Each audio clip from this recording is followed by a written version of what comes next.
David awoke in a cold sweat, heart pounding in the oppressive silence of his dimly lit apartment. The nightmare had returned, more vivid and terrifying than ever. A whispering voice, barely audible, beckoned him to Silent Hill, a place he'd sworn to forget. The letter had arrived the next day, its paper yellowed and stained, inscribed with a familiar but unsettling scrawl that simply read, "Come home." Driven by a compulsion he couldn't comprehend, David found himself on the fog-choked streets of Silent Hill, the town's eerie stillness pressing in around him like a shroud. The fog was thick and suffocating, blurring the line between reality and hallucination. As David wandered, the town seemed to shift and breathe, revealing nightmarish visions that clawed at the edges of his sanity.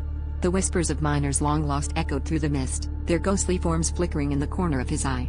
Each step forward unraveled another thread of his past, an accident in the mines, the screams, the crushing guilt that had driven him away.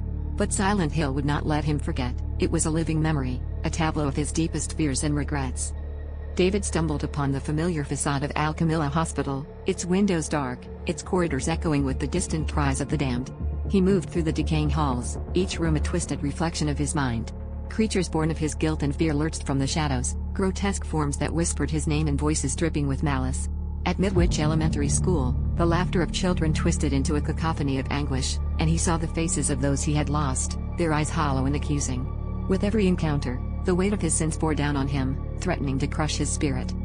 In the end, David stood at the edge of the town, the fog swirling around him like a living thing. The whispers were louder now, an insistent chorus that demanded he confront the truth he'd buried deep within.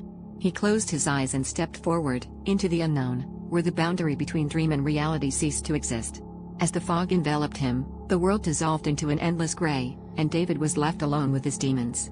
Whether he emerged from the mist or succumbed to the nightmare, only Silent Hill knew, its secrets forever hidden within the fog.